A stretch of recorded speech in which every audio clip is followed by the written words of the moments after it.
Questions first. How long has football been in your life? Football's been in my life since I grew up playing flag football a little bit, and I always watched because my dad's a huge Cowboys fan. Um I was kind of a fragile kid. I got hurt a lot, so my parents didn't want me playing football when once it got to tackle football. But by the time I was a senior in high school, I was playing soccer, and my school needed a kicker at Shawnee Heights. So I started playing my senior year, and I've been playing ever since. Yeah. When did you realize you have a passion for it? It could be as far back as something that kind of sparked your love for the game, or even currently to where you are now, or anywhere in between. Yeah, I would say the coolest moment for me in football was I was probably in third grade. My mom does jazzercise. She's a jazzercise instructor. So I was at a Chiefs game with her. We were doing a halftime performance with a bunch of other jazzercise people, and it was Chiefs versus Saints, and we were over on the visiting sideline. So I was a third grader, thought it was really cool, and I was just walking up and down the Saints sideline pregame, and I was able to get a bunch of autographs. And then a Saints kicker who's his name's Shane Graham. He set some Super Bowl records, but he gave me if I'm pretty if I remember correctly. yeah. So he gave me a football, and the rest is history. Yeah. What's a rewarding part of playing football or being a part of kind of a collegiate football team like Kansas State that people may not think about? Yeah, just the team camaraderie. You just build so many relationships, whether it's with your teammates, coaches, support staff, and there's so many cool relationships in that building, and so many people play a part in what happens during the game. So it's just really cool. It's just the overall team sport. Yeah. Yeah. And growing up, did you envision seeing yourself where you are today, career-wise, competing for a spot on an NFL football team? No, not really. Early in my Kansas State career, I kind of set the goal for myself. I was like, okay, if I ever just get like any one opportunity with an NFL team, that would be enough for me. Like whether it's like a mini camp tryout or like a private workout or something. And over the years, that goal began to just kind of expand, and I realized that I really had a shot to play in the NFL. And so this past week with signing with the Eagles is just a dream come true to me. Yeah. And so now that you're officially a professional football player, what are your hobbies or interests outside of what you do for a living playing football? Yeah, I like to lift and just stay in condition. I was a PE major here at Kansas State, so doing that, and I love spending time with my girlfriend and my family and her family. She played basketball here at Kansas State and just got done, so I loved watching her play, and yeah. Yeah. And so I know that you've been able to stay in state, so you've probably been able to come back to Topeka quite frequently. But this is another one for me, kind of history. As when you come back to Topeka, what's something you have to? Where's somewhere you have to eat? Oh man. So I would say Senor Burritos. It's over by the Bettis Sports Complex across the street from the Baseball Diamonds. But last time I was back home, I realized that it closed. So I'm not sure where that new place is going to be. I'll have to figure that out soon. Okay. Okay. What's the last TV series or movie you watched? Ooh, last TV series I watched. I started watching Succession, which is a show on HBO Max. Emily and I watched New Amsterdam. I really liked that show. Okay. I love Succession, man. It's on this last season now, but yeah, it's a great show. Okay, yeah, I haven't got deep enough into it yet, but I have some more time on my hands. I'll start watching. Right. If you won the lottery tomorrow, what's the first treat yourself purchase that you would make? Ooh. I would buy a new set of golf clubs. Okay. Okay. This past weekend, born and raised here in Topeka, and a 2016 Shawnee Heights graduate, correct? 2017. 2017. Okay. And you were a three-sport athlete there. Yeah, soccer, basketball, and football. Yep. I played baseball my freshman year, and I played golf my sophomore year, but those two were kind of short stints. Okay. And I know you had a couple of all-state nods as a goalkeeper, a starter, and on the 5A state champion basketball team. Have you always played multiple sports growing up your whole life? Yeah, soccer was something I played from when I was 4 until I was a senior in high school, and same thing with basketball. I played that as long as possible. Yeah. And so you mentioned kind of flag football growing up and then kind of getting involved with football your senior year because they needed a kicker. Tell me about that process. I mean, did you reach out to them? Did they reach out to you? How did it come about? Yeah, I had a lot of friends on the team, and so I was already committed to a school to play soccer, and they were just in my ear like, man, we really need a kicker. We know you could do the job. So I ended up giving it a go, and lucky enough for me, Stephen Block, he was the volunteer kicking coach at Shawnee Heights, and I believe he's still coaching there. And so he taught me a lot of the fundamentals, and Coach Swift and Coach Loy allowed me to play both at the same time. So shout out to them, because without that, none of this would be possible. Yeah, and with taking that up kind of so late, I mean, I know obviously I played soccer as well, and so I'm sure it was kind of a fairly easy transition to kicking for you. I mean, what kind of similarities or differences did you have to kind of adjust to? Yeah, in soccer, you kind of learn how to like shape the ball, like put curve on it and whatnot. And so um, it really just came down to foot to ball contact, and just kind of learning what rotation you'd want with a football, and how to make that happen. Yeah. When was playing at the playing at the next level of football is something that kind of first crossed your mind? Oh man, I remember when we were at a football practice my senior year, and like I said, I was already committed to a school to play soccer. Mhm. Coach Block had already been reaching out to other JUCOs in Kansas to potentially give me a football offer, and so he told me, he's like, would it be awesome to ride on a bus to your JUCO soccer games, or would it be really cool to fly on a jet to your away football games when you're at Division I? So ever since he brought up that point, I was like, okay, I think I want to play football. Yeah. Yeah, and so playing football at Butler Community College for 2 years before transferring to Kansas State, you went from limited opportunities as a freshman at Butler Community College to being named to the best junior college kicker by ESPN in 2019. What kind of changed from year 1 to year 2?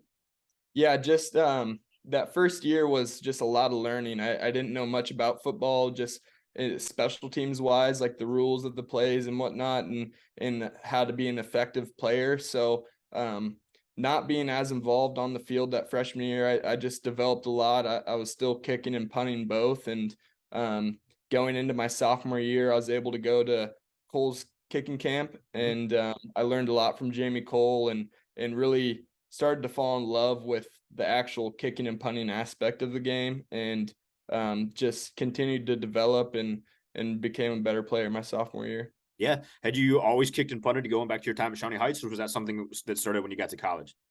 Yeah, I punted a little bit my senior year at Shawnee Heights, but I was definitely more of a kicker. I don't think we punted that often, and if we did, it was the quarterback punt. Mhm. So when I was done with my freshman year at Butler, I was like, okay, I really need to learn how to punt. And so that's when that came about, going into my sophomore year. Okay. And this is a shout out to a former coworker of mine, Chuck Cheney at the Butler County Times Gazette. I was doing my research for this, and when Butler County Community College popped up for you, I was like, "Hey, I know someone over there." And so I asked Yep. him kind of what stood out to him about your time there, and he said he was just impressed with you betting on yourself, that you could have easily gone other places to get more time and not splitting duties, but you made your mark there at Butler County. What was there? What was that thought process? Was there ever a thought to transfer? Was it I'm gonna kind of grind it out here? No, I never really thought about transferring. I knew deep down inside that I wasn't good enough my freshman year. I could have been able to play, but I wasn't good enough yet, and so I needed to just work hard, and I knew going into my sophomore year, if I developed the way I wanted to, I'd be able to have a good season. So that's kind of what I focused on, and lucky enough for me, I was able to get opportunities to capitalize on. Yeah. Yeah, yeah, you got committed to Kansas State in 2018, where you spent the past 4 years now. Kind of looking online, it said you committed on, again, September 23rd, 2018. Tell me about that opportunity going to Kansas State, how it came about.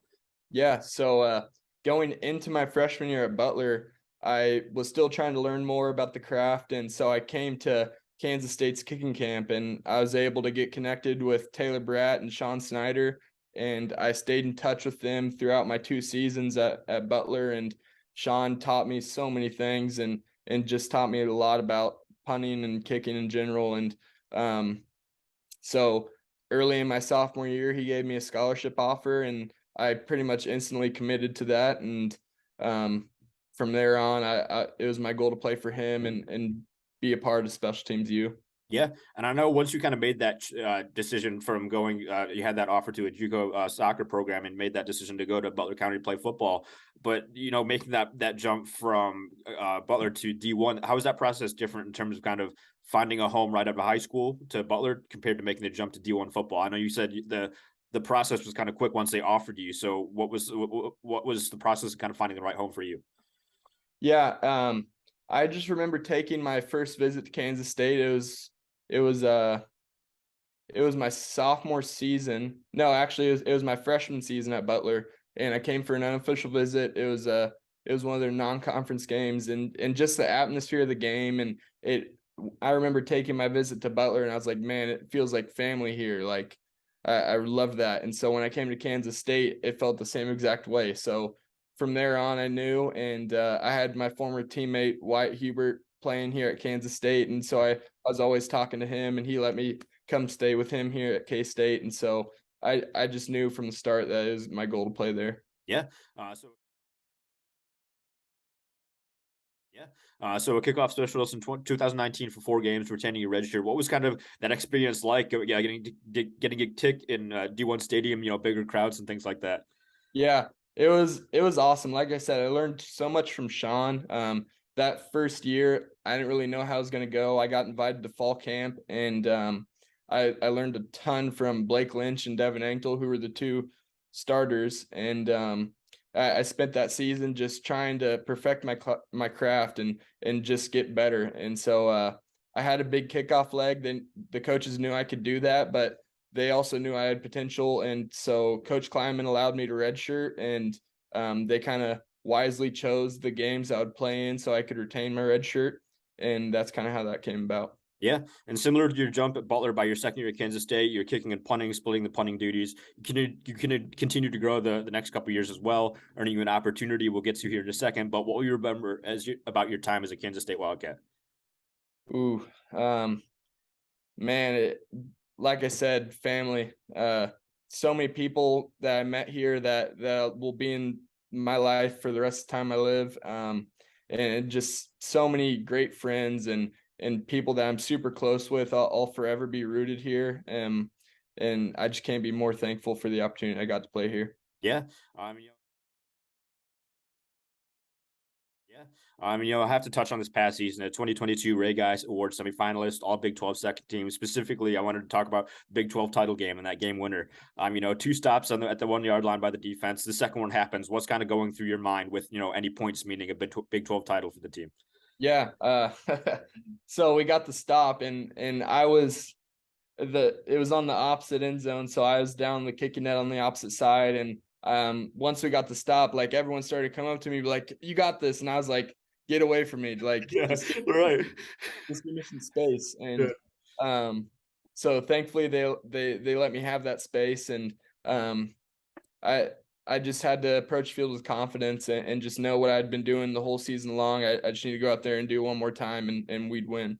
Yeah, you were eight of eight up to that point. You took over starting kicking duties into the season. The broadcast, I was watching kind of the YouTube video, the whole games online, and just walking out with the huge grin on your face. And I was watching the local TV interviews that you did the other day. You were just trying to take it all in, and as soon as you were locked in, think about what you needed to be thinking about when you were taking that kick. What's your process when approaching a field goal like that? What's going through your mind?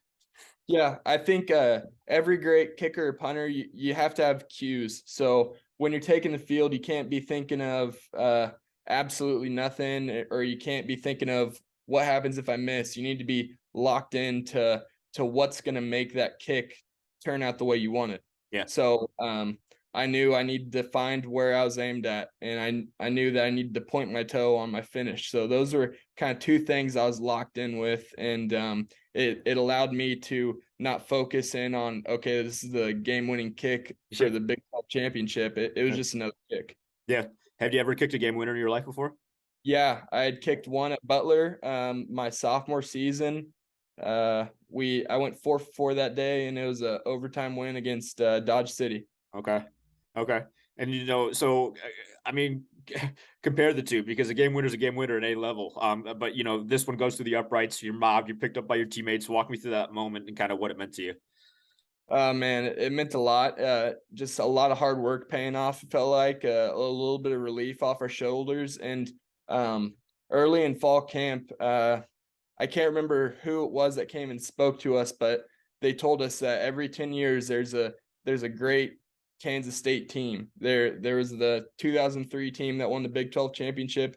There's a 2012 team that won the Big 12 championship, and so this year was 2022. You guys So we had a little bit of pressure. Everyone knew going into the season that we had a lot of superstar potential on our team and with a lot of great players. So there was a little bit of pressure on us, and but we didn't think about that. We just knew that we had to work hard every day. So fast forward to that kick going through, it was just a little bit of relief, and it just felt great to win a Big 12 championship. Yeah, and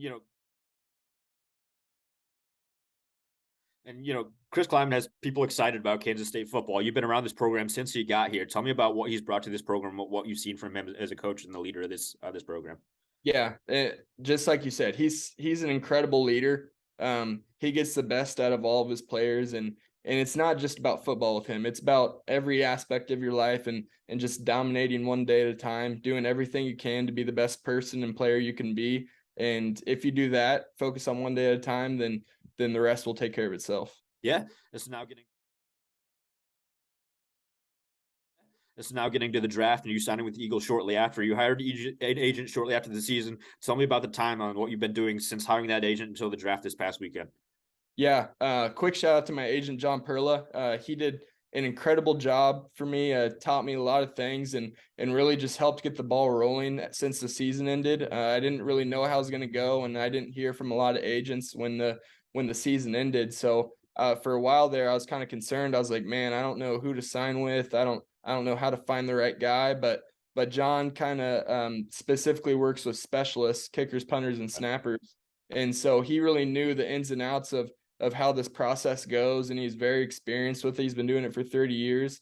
So he did a great job with me by just getting me set up and having me thinking about the right things and not too focused on the draft, and just being ready for my opportunities. Like I said, I got a lot of private workouts, and he helped me set those up, and he allowed me to go to California and train, Dallas and train. So he helped me get those opportunities, and without him, it would have been hard to end up with the Eagles. Yeah. Where were you for the draft? I was back home in Topeka. Okay. And so it's obviously a 3-day event. Saturday evening, you post a tweet, "Go Birds!" With that gift. When were you contacted by the Eagles? Man, so like I said earlier, the Eagles were the first team to contact me throughout the whole process, and ever since they came and worked me out, they were super, super connected with me, and just stayed in touch the entire time. And I got to talk to Coach Sirianni and met a lot of their coaches, and was able to build a relationship with them. So going into the draft, I was very comfortable that whatever was going to happen would happen. And I knew I wanted to be with the Eagles, but we weren't sure how it was going to shake out. But as soon as the draft was coming to an end, we got a deal agreed to, and lucky enough for me, I was able to sign with them. Yeah, and so I mean, after the draft ended, was kind of the deal already being taken place, or did they call and officially tell you they were signing you? What was that process like after the draft ended? Yeah, we there was a call after the draft ended that I was like, okay, we're good. Let's get this done. And so, like I said, shout out to my agent. He did a great job of getting that set up and put together quickly, and I was able to just have it done right there at the end of the draft. So that was awesome. What was that feeling like? I know it had been kind of you mentioned it, getting an agent kind of later in the process, and the kind of these workouts that you've been able to do these past few months. When you kind of put pen to paper to kind of sign that deal, tell me what that felt like. And I'll be honest, I was still a little bit disappointed that I didn't get drafted. Like, everyone wants to get drafted, and I knew the whole time not very many kickers and punters will. So